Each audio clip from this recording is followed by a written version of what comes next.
In the dark of an academy library, a shining silverfish ponders some of life's greatest questions, like, what is a tastier snack? The pages of War and Peace, or its bindings? A true scholar, the silverfish must test his hypothesis before making any definitive judgments. You and I don't have the stomach for such studies. But expanding your palate is a great way to experience life, death, and taxonomy.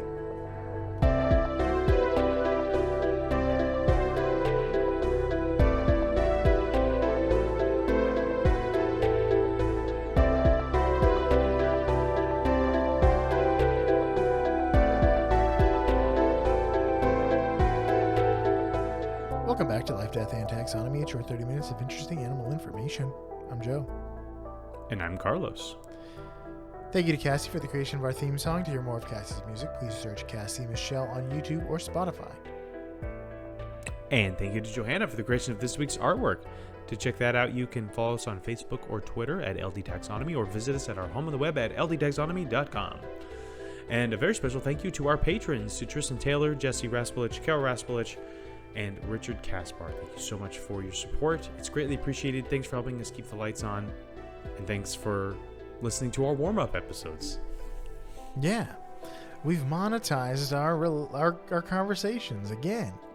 We've monetized our conversations about Pokemon, apparently. And today we're talking about a bookworm, literally, but also not literally. But more on that later. Definitely not literally. Well, but yeah, we're talking about the silverfish, which is also a misnomer. Yeah. At least halfway. Well, it's the silver. It's silver the color, but not the mineral. Right. This is one of those animals one of the few animals that we're doing where the average person has probably encountered it. Mm-hmm. Like it's literally, like seen it in person. You mean? Yeah, or killed one. Like we did the cockroach, but that was the death's head cockroach. It's not like your average like German cockroach that you see all over the place. Carpet beetle, you might have encountered that without even knowing it. Yeah, I couldn't tell you like whether or not I've seen a carpet beetle. I mean, I'm sure they're around, but like I've never been like, oh look, a carpet beetle. Silverfish I saw yesterday, so it's very, very prevalent. But we're gonna call it here the slippery attic boys, book snacks. It's funny I just mentioned book snacks, and moving buddies, because whenever you move, these guys are here to support you. Mm-hmm. Or to eat the support out from under you. Yeah. But yeah, it's time to taxonomize this, Captain. Okay. Oh man, I could really go for some Captain Crunch, but there's like a dairy shortage in the area, and I went to 2 CVS's and I couldn't find any milk. So I was gonna eat food. I was gonna get DoorDash because we had leftovers, but I was out of leftovers. I ate all my leftovers, and Johanna still had some. So I was going to get some DoorDash quickly before we recorded, but everyone's not delivering because a storm's coming. Do you guys have your own, like, food? You guys don't share? Well, do you guys need, like, couples therapy or something? No, we usually share, but, like, I've just never heard like people in there. I mean, maybe we're the outliers, but like the idea that you have your leftovers and Johanna has hers is like no. Oh, because we got Pollo Tropical, and we both got larges, and she saved hers, but I ate mine. Meaning, it wasn't like leftovers from something we cooked. It was leftovers from things we got from individually. A specific meal. Okay, yeah. That makes a little bit more sense. It's like, okay, this is my casserole. And that's your like saran wrapped plate of pancakes. Yeah, dinner time. Don't touch. Like cooking time is horrible because we're both trying to cook different things at the same time. Just kidding. We don't do that.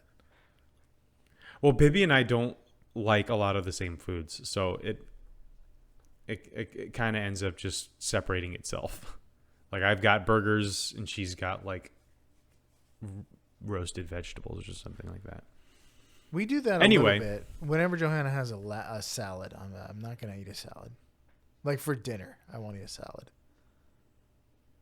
Yeah, that's what food eats. Yeah. I'll eat a salad as a herald for food. I'll have. Same with soup, unless it's a very hearty soup. I'll have a soup. I'll have a chunky soup. Johanna makes a minestrone soup that is thick with solid objects, and I like that. That's good. Yeah, it's gotta have a thick broth, and then there's got to be a lot of like actual food in there. Yeah. But yes, I mean, salad is a harbinger for food. Mm-hmm. is fine, I guess. Salad is the Silver Surfer to food's Galactus. That's all I'm allowing in our house. Dinner is Galactus. Salad is the Silver Surfer. The Silverfish. Surfer. Bringing it right back. All right, let's taxonomize this. The kingdom is one you know, love, and are in. Animalia. Just join the kingdom, brother. The phylum is Arthropoda. So get out of that kingdom. Unless you're an arthropoda. It's not Anthropoda. No, it's not. It's not Anthropoda. It's not human feet, people feet.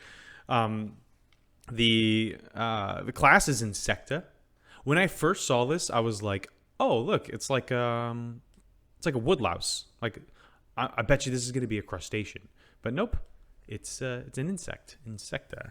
The order is Zygentoma. The family is Lepismatidae. The genus is Lepisma. And the species is Saccharinum. Lepisma saccharinum. I'll be surprised. No, you know what? All right, let's get right to it. Is there a collective noun? Yes. A collective it's time for my favorite part of the show. Critter groups. The part of the show where I ask you Joe a question, and that question is the same every time. What is the name of the group of this animal? What is the term of venery? Or what is the collective noun? There is a collective noun for this one, but also there it would have been interesting to do nitty-gritty nomenclature, because I was able to find the etymology for this, but I will save it in case something happens to this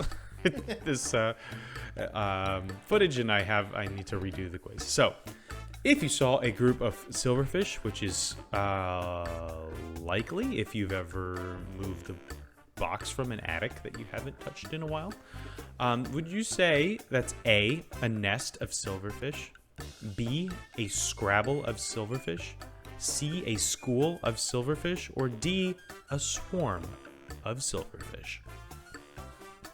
A school of silverfish, final answer. Really? Wow, that was fast. Incorrect. Dang, that would have been so fun.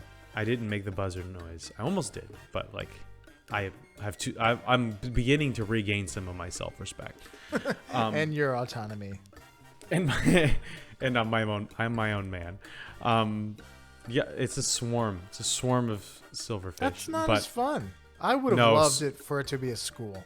A school of silverfish, because A, it's fish, even though this isn't a fish, and B, they eat books.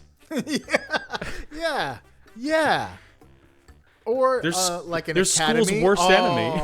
An academy of silverfish would have been great. The Academy of Silver Lucaria. Yeah, it's a swarm. Fair enough. Not a school of silverfish. Would you like to hear what this looks like? Sure. So if you're imagining a fish. Wait, do you want me to tell you the size and dimensions? Oh wait, no, never mind. We're not there yet.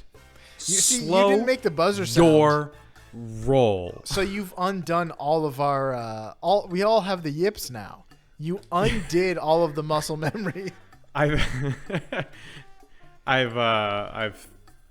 thrown a wrench into you're missing audio cues that have that you're programmed to respond to. My Pavlovian response is gone. Yeah, so like after you hear the buzzer sound out of my mouth, you have like an internal timer that tells you when measure up is about to happen. Yes. And so now everything is cattywampus. Yeah. Anyway, just calm down for a second, okay? I'll try. About the measure up. Okay. We'll get to that. All right.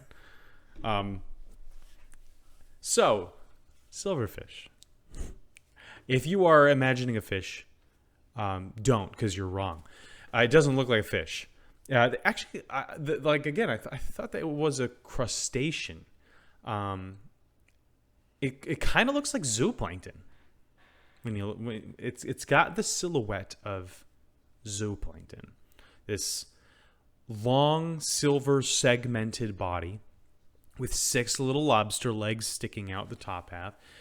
Juveniles are white, but they gain their silver coating as they age, just like we do. They have 2 long antennae that jut out from their heads, and 3 long. Cerci. I think that's what it's how you pronounce it. Cerci, Cerci, which is butt antenna. Juts out from their silver bums.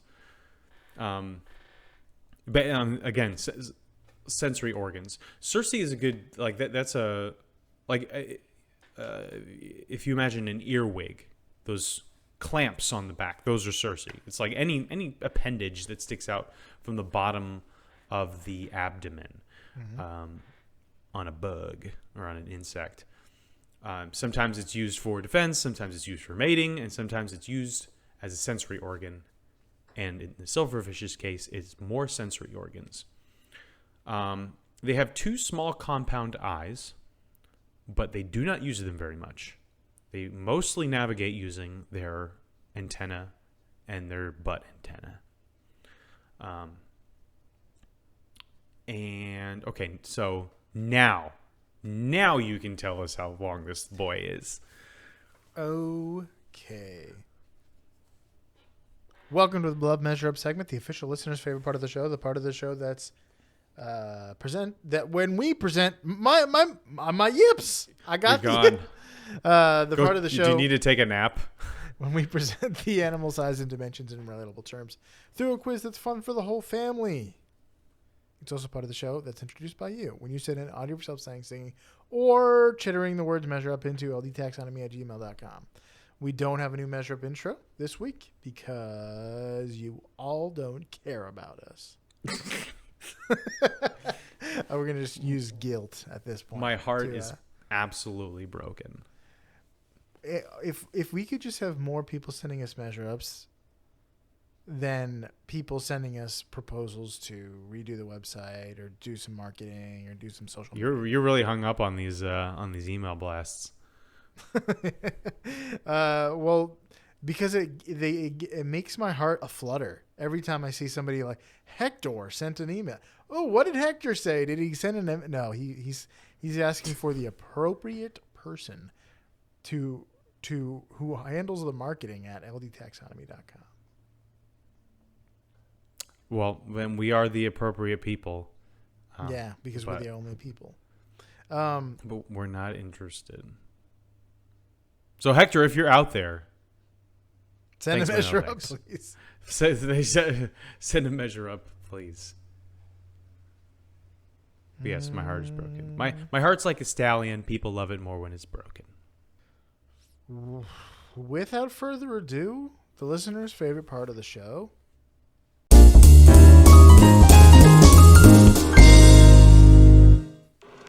Measure up. Do you remember who that is? Is that Barrel-Chested Thomas? No. Oh. Is it me? No, close. It's close to me? Yes. Extremely. There's nobody close to me. Is it 50% 50% you. Oh, it's my dad. Yeah. Yes. He'll be here in a few days. So Provided the he storm will doesn't be hold him physically close, not just biologically. That's why it sounded like me. Measure up. It was very melodic. Yeah. He needs some bongos in the background because he loves the bongos. All right. The congas, actually. Both. He's good at both. Let's talk about length. They're between 13 and 25 millimeters, or 0.5 to 1 inch. An inch! Isn't that nice? That is nice. So how many Silverfish go into the longest single volume book in terms of thickness? The longest? The thickest, technically. Okay. But if you get thick enough, you become long again. I don't, because, like, they fit a lot of words on each one of those, like, super thin leaf Bible pages. Yeah, this seemed if you to printed be the Bible out intentional. on like it was a Stephen King novel, it would be massive. This seems with like that they were typeface. going for distance. They were going for speed. Here's a hint. The book is the manga One Piece, which I think, without knowing anything about it, is the story of a stretchy pirate that wears a gardening hat. The book is Yep. apparently impossible to read, and it's 21,450 pages long. It's longer than the Bible in terms of pages. Yeah, but it's mostly pictures, right? Yeah, probably not in terms of text. Mostly pictures of some guy who has, like, a sword in his mouth, and somehow that's effective. Is that? Yeah, I don't know. Stretch Armstrong with it looks like a anytime Pokemon I see a picture of gardener. Yeah, anytime. Yeah, he looks like he's about to like send a Rosalia at me. Anytime I see a picture of it, it's Stretch Man, it's Ginger Girl, and it's I've got a sword. I've got 3 swords, and one of them's in my mouth. Guy. Oh, I didn't know. I wouldn't be able to tell you anything else about it besides the one stretchy guy. No, whenever I think about it, I think of just like there's One Punch Man, and then there's One Piece. It was like One Piece.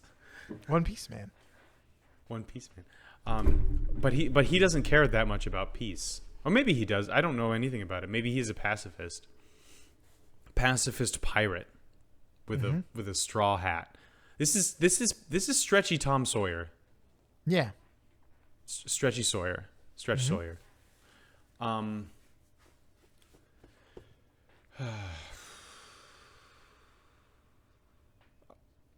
mean, I'm just picturing this book that just can't be opened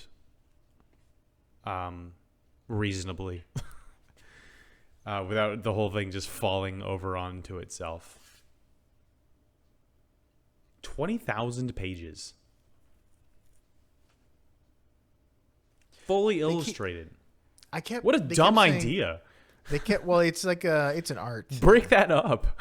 It's an art piece. It's like more the articles were saying it's more of a sculpture than a book since it's physically impossible to read.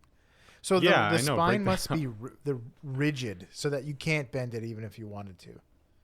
Or even if it's really not rigid, it's like if it's if it's like 4 feet tall, which is probably going to be my guess. You try to open it and the whole thing just bends down. So you could read it, you're just going to have this big floppy mess on your hands. You could read it on a table, but they were saying it's impossible to read. So it must have a rigid spine. Made of like steel or something. It's impossible to read. You literally cannot open it. There might be nothing in there. It might just be 20,000 blank pages. Yeah. And you have no way of knowing because it's unopenable. That's what I would do if I wanted to get a record. I'm just like, yeah, it's the tallest book in the world. It's like, what is it? I'm some sort of manga. It doesn't matter. There's nothing on it. It's the Bible 18 times. Like they should have made the art. Fill in the blank. They should have made the art on the spine the man stretching, because it's long, but they didn't. That's too much foresight for anime. Yeah, I'm gonna go with 4 feet. Which is 48 inches, which is 48 silverfish. Final answer? Done. Am I dumb? No, that's right. Yeah, 48 silverfish. Yeah, that's right. Let's take this moment to remind you that since we didn't get a new measure up intro, we didn't get Carlos doesn't have 5% added to his score towards a nursing school victory, which means I need or better. 80%. Mm-hmm. So the correct answer is 31.5 silverfish. Is that? The book is 31.5 Nope. inches long. What was it? What's the percentage? 65%. Yeah. Rounding up. Gross. I thought about going like a yard, just doing that, and then that would have been a victory. But I was like, let's add that extra foot on there, make things interesting, because I feel like I've seen a ridiculous looking book that was about several feet tall. So I thought we did the thickest book before, and it definitely wasn't One Piece. Maybe this is new. Anyway, let's talk about the size of their eggs, because we would do weight, but it's little, so it's not a lot of weight. So the size of their egg, their oval shaped eggs, is about 0.8 millimeters or 0.031 inches. So, how many silverfish eggs go into the size of a human egg? 0.031 inches. Not 0.31. It's not a third of its body length. Right? 0.031. 0.031. So here's a hint. Human female eggs, they're tiny. And this is crazy. Women are born with 1 million eggs, and only about 300,000 remain when they reach puberty, and then only about 300 to 400 will be ovulated. Percentage-wise, that's crazy. Yeah. You're literally given a number of eggs in order to lose most of them. And then you run out. Mm-hmm. And then you're done. And then you don't. That's why women and children first. And that's because you have a limited number of eggs. Chances, yeah. Maybe I can't imagine it is a human egg is visible to the naked eye because it is one cell. What was the question? Frame the question again. Silverfish eggs are smaller. Okay. What? The female egg cell is bigger than you think. Most cells aren't visible to the naked eye. You need a microscope to see them. The human egg cell is an exception. It's actually the biggest cell in the body and can be seen without a microscope. I got some bad intel. Let me just give you this information. The silverfish egg is bigger. That's what I thought. Do you want to change your answer at all with this information? Oh, the human egg is smaller? Yes. Yeah, I guess. Because 0.03, yeah, that seems pretty noticeable. I'll go with 100. 100. 100 human eggs? Mm-hmm. There's not even a math buffer there. It's just me guessing how many go into one or the other. Then let me tell you. Let me be the first to say you got exactly a nursing school victory. Because the answer is 80. Is 80. Although you'd have to do That's 20% off. Yeah, 20% off. Yeah, you did it. Yeah, it's like a sale. It's 20% off. Black Friday. Nice. It's been a while since I've had a victory, I think. I need one because this house is crushing my soul. 100 microns. Okay, you got any fast facts before we go into the major fact? I do. That was your new house of measure up question. Like it should have been really simple, but it ended up being insanely difficult and costing $16,000. Yes, it's costing me so much money. Yeah. Yep. And it's damaging your credit and your relationship with God. I hope not that.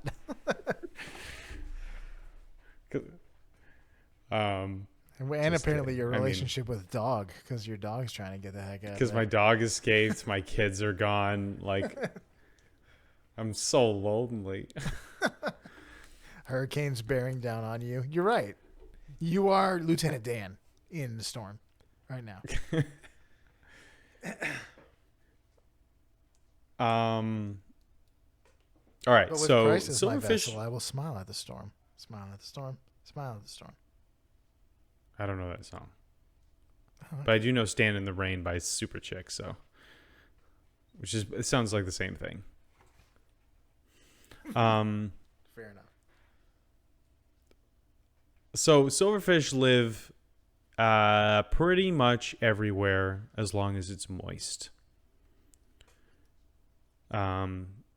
Especially in pretty much all human habitation. My weather app on the bottom screen keeps going from like, oh, it's a balmy like 61 degrees and partially cloudy to hurricane. Yeah. It's like, oh, okay. Is the hurricane now? But it wasn't before. Now it is. Every once in a while it becomes hurricane. Every once in a while there is hurricane, but then on the other times it's balmy. Oh yeah. So pretty much everywhere there are people living in domiciles. There are silverfish. They can live for up to 3 years, which I was surprised by because that's a relatively long time for an insect. I mean, when you compare it to like a cicada, it's obviously not a very long time, but I just feel like the average insect doesn't live for more than like 6 months or a year or something like that. Or if you took the average lifespan of all insects, it would be probably sub 1 year. So this is impressive.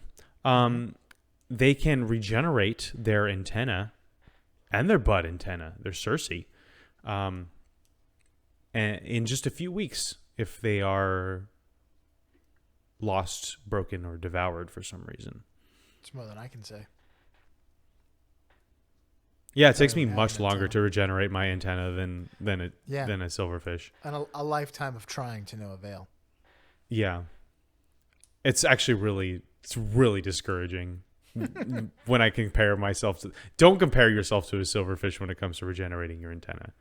It's unrealistic standards of antenna regeneration that society has pushed on us. When did this become more attractive than this? And it's a silverfish with like one antenna and one with two. Or one that's half growing out. Or just a person. That's all I got. Those are all the fast facts I'm not going to talk about. I think you've got food facts. Mm-hmm. Food for thought. The nutrition facts. Yeah. I'm calling this a major fact, real bookworms. So they're called bookworms. The term bookworm comes from these boys. I'm pretty sure. Really? Yeah. They're not this worms. Is what is considered a bookworm? I think there are a number of species that do bad things to books. Spicy species that do bad things to books. That sounds like an AC/DC song. like dirty deeds that are done dirt cheap and spicy species that do bad things to books. Like Nazis. One of them is this. And silverfish. Nazis, silverfish, carpet beetles, the like. So we talked about the carpet beetle that can eat keratin. But the silverfish is another household pest with a strange addiction. So silverfish have the ability to digest something called cellulose. Are you familiar with cellulose? I am, yeah. Iridocyclitis. Cellulose is a substance found in plant fibers. It's what cell walls are made of. And it's what makes raw plants more difficult to digest for many mammals.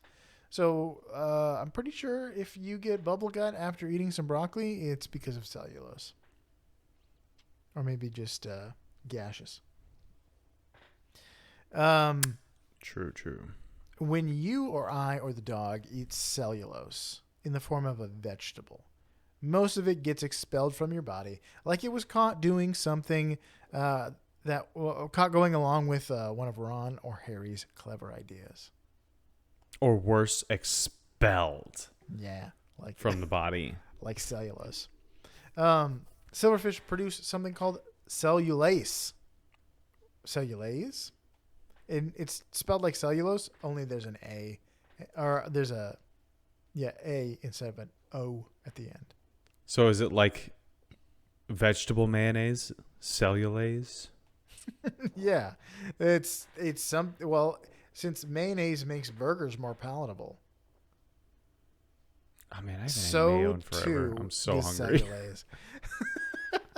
Cellulase is an enzyme that can break down cellulose into simple sugars that can be fermented through digestion. So most animals don't produce cellulase, especially mammals, unless they're built to eat fibrous plants like cows. So ruminants produce their own cellulase. But we don't. So the ability of the silverfish to eat cellulose means that it might be attracted to all kinds of household products that contain the substance. They also eat. So cellulose is a polysaccharide, which other polysaccharides include starches and dextrin. And dextrin is found in a ton of different adhesives. So their ability to eat strange things. No, dextrin. DEXTRIN. Got it. Their ability to eat these strange polysaccharides may mean you'll find them going after your books, which means they go after not just the paper, but also the binding, the glue that binds the pages together. Carpet, clothes, coffee. Coffee is like the glue on the binding. I'm munching on it. Yeah. Coffee not only is, plant fiber, but it's also treated with cellulase. Did you know that? Like coffee that you buy is sometimes treated with cellulase to make it more easily broken down. Huh. Did not know. So when you run hot water over it, I guess that help. I don't know that it breaks it down so that it makes a richer coffee. That's my theory, and I'm sticking to it. This is your story. They also eat your dandruff, so that's at least one good thing. They're doing. Some, I need to go get myself some silverfish and just keep them in my hair. Yeah, they'll they'll also eat your hair, so that's not good. No, that is not good. Straight up enjoy glue like a kindergartner, and paint like a kindergartner, and family photos. They'll eat that. And they'll eat plaster. So they'll eat not just the carpets and the drapes, but also the drywall in between. So they're just they will bring your house to the studs. Yeah, talk about eating you out of house and home. They are teenagers. They particularly enjoy wallpaper since wallpaper is just paper that's soaked in paste. That sounds that's like fried chicken dipped in Chick-fil-A sauce. I was gonna say It's like that's like fried chicken's what's that fun. candy that you dip in sugar? Oh, the fun dip. Fun dip, yeah. That's No, so because the candy itself is like not that great. It's only really great when you dip it in the sugar. But I'm talking about something that is delicious on its own, like fried chicken, and then you just dip it in something that just sends it over the moon, like Chick-fil-A covered sauce. Oreo. There you go. Yep. I bet Yep. if you brought, I bet they would enjoy paper mache. That sounds like it would. Be Oh yeah, that delicious. sounds like right up their alley. They don't love leather, but they will eat it if it's all you have, and they won't complain about it. So don't worry. That must be concerning for cows. It's like, oh, it's just gonna eat my skin. And hair. Yeah. If you're thinking I'm safe because I only use synthetic materials in my house, they have also been known to eat fully synthetic fabric, which doesn't sound as delicious. It's like Beyond Beef. It's impossible fabric. Yeah. If you decide to starve them out by replacing everything in your house with stone and living in a dungeon and other non-edible things, they will live for a full year as long as they have water. A third of their lifespan they could live without water, without food. That's crazy. Yeah, and then as soon as you bring in a single piece of parchment, they're good for another year. As soon as you shed some Dandruff. dandruff, yeah. As soon as you cut your hair in that dungeon, you'll feast for a week. But it turns out in this fight, your allies are spiders. Spiders are common in households, and they are common silverfish predators. And it turns out spiders leave your goods and textiles alone. In fact, spiders make silk, so technically they leave your home with more fibers than they found. Yeah, like you might have like a silk shirt, but then suddenly there's a pocket sewn on it. That's because of spiders. A spider pocket. It just adds like new addendums and features to your existing silks. Charlotte went to trade school. Went to tailoring school. Yeah. That's a helpful animal. Yeah. Anyway, that's all I got. Keep your spiders alive, unless you know for sure that they're deadly. One of the ones that it said like was love to eat silverfish didn't look like the kind you want in your house. It looked like a big scary kind. I wish Daddy Longlegs ate more things, but they're so small. Because Daddy Longlegs can stay. Yeah, for some reason they're not as creepy, even though they really should be, because I guess girth. Mm-hmm. Girth is worse than legginess when it Yeah. comes to spiders. Mm-hmm. So they're not really intimidating because they're just like one point, and they're not Also, even spiders. The way they move is so haphazard. They're a snowflake of walking around. They seem Yeah, well, they're like a dust mite yeah. that's being blown by like They an move idle like breeze.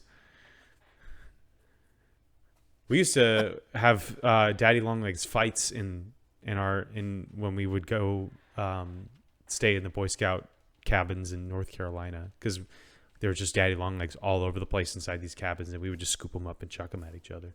Were they grumpy at each other, or did they just kind of like walk around each other? They didn't care. They couldn't do anything about it. No, I mean, you would have. Excuse me. I thought you had a ring. It was like like a cockfighting ring. Yeah, like a popsicle stick ring that you like put we these just spiders we just into. dig a hole in the ground and put them in there like beta fish and bet. You would throw like a snowball fight. Yeah, we would, like I said, we'd scoop up a daddy long legs and chuck them at each other. I don't think they would even it's like throwing a piece of fuzz. It would just like all instant like air wall. No, they made some distance. And so you'd just be like sitting there talking to someone or trying to go to sleep, and then suddenly you just feel this slight pip on your cheek or something like that. That's because somebody just chucked a harvest man at your face. And those are like the slightly bigger ones, the red ones with the jet black legs. So they're a little easier to find than your average daddy long legs. But father lanky limbs. Large father, lanky limbs. Mm-hmm. Yeah. I wish they ate more things too, because I'm not a fan of like golden orb spiders being in my house. Yeah. I don't want this. I don't want this like playing card sized monstrosity sitting there, no matter how benign it is or helpful it is. I'm not afraid of crab spiders, but I also don't want them in my house because they love to just like put webs in your face. They put them across paths and they build them in like 30 minutes. Yeah, I feel like they take like a plumb line and measure how tall you are before they make their web so that it hits you in the face. They do that, yeah. They're like, what is Joseph over there? He's what about like 5'8", 5'9"? That's a good place to make my web.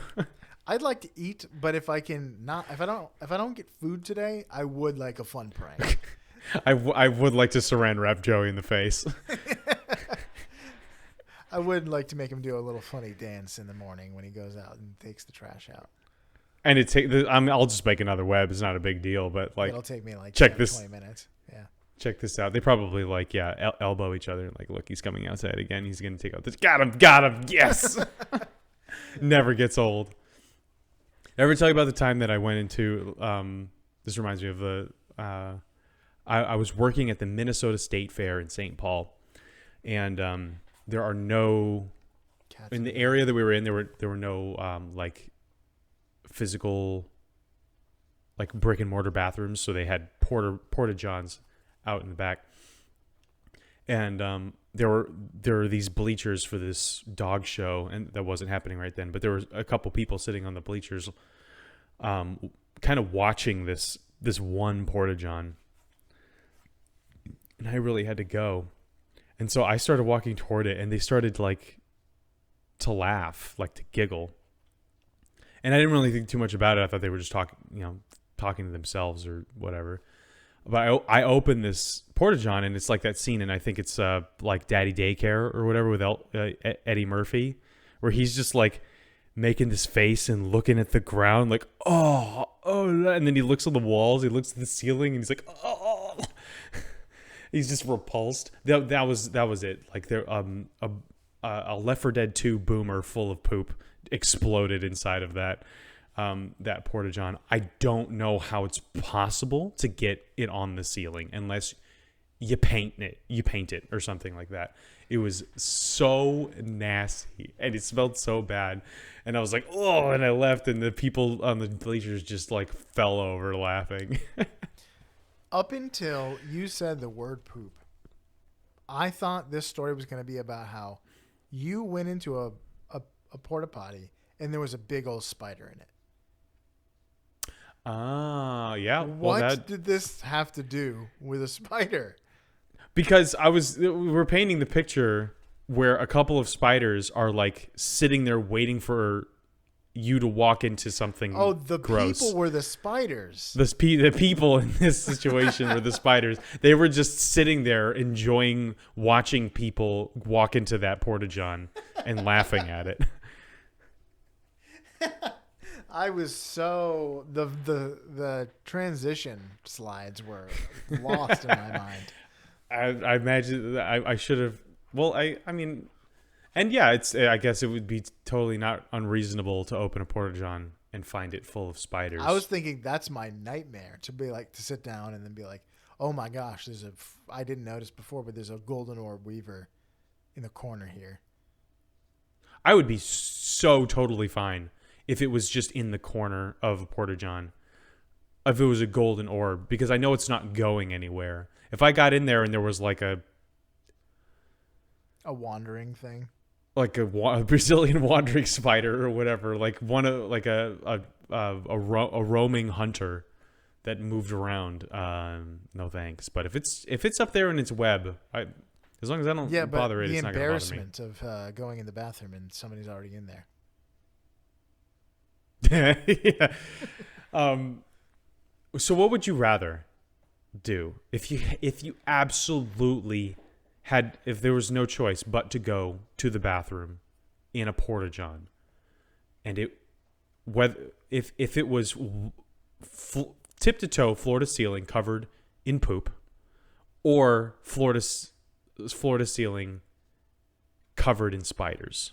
What spider? Just we'll call it a golden orb spider. Like, let's say there's 20 spiders in there. They've all made their nests in every corner and above you and behind you and in the hinge of the door and everything. The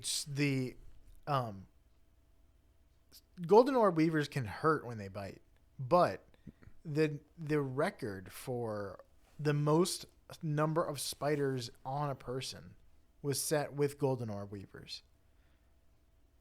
Really? I feel like you could get a lot more smaller spiders on you.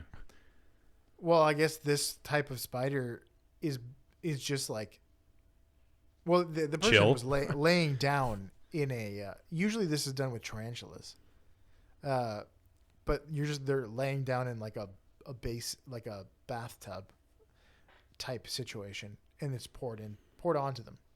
Oh boy!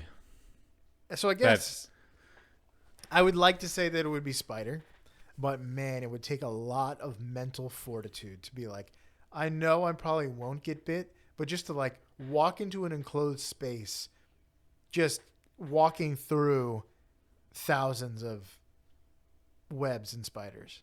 I don't think I would. My mind would. In fact, at a certain point, I think the poop is more dangerous because of disease. Yeah. Well, for that to have happened, there has to have been a disease. That's cholera. That's a cholera room. Some sort of tragedy. Yeah, I mean, if I could definitely avoid getting either substance on me, like it wasn't on the seat or something, and I just had to go to the bathroom with it all around me, I think I'd take the spiders. I most definitely take the spiders. I would rather. Time. I don't know. Would you rather have like a dozen necrotic bites or cholera? From a spider? Like, I don't know. No, from the other. From the Brazilian wandering spider? No. Cholera from the poopa potty. No, the necrotic bites. Yes. Like a necrotic bite from the spider is not gonna be death. No, it's not deadly. Maybe. But I don't think. But with medical interventions, I don't think cholera would be deadly either. Nowadays, I don't know about that. Anyway, this is a dark end to the episode. Yeah, it's funny how things end up wrapping up with spiders. Literally. But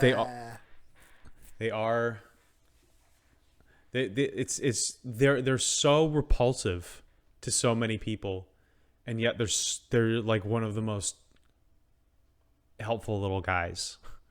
Yeah. A lot of like times. we have these like little, I don't remember what they're called, but these web building spiders with an orange stripe under them. They're about the size of a dime, and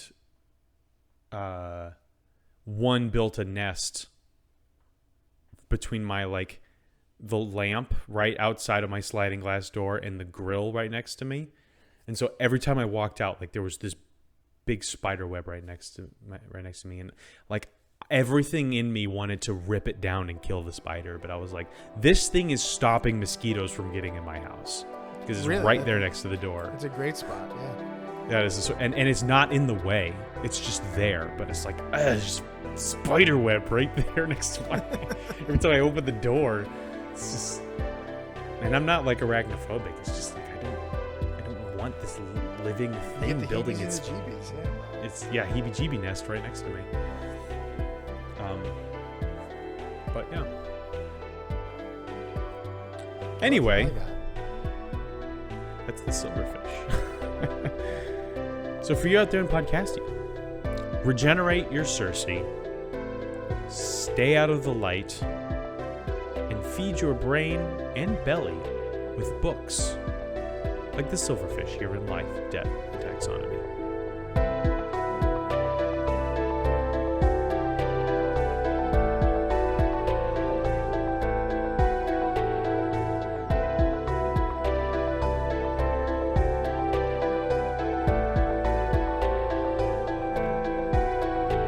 Hey Taxonomy Titans, I just want to remind you that we now have a Patreon. Patrons can see full video episodes and get shoutouts on the show.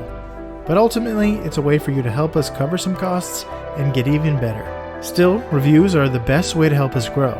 So if you haven't left one yet, we'd really love to hear from you. As always, thanks for listening and engaging.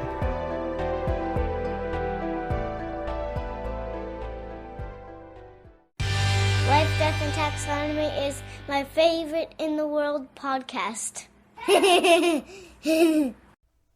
There are books and light aplenty.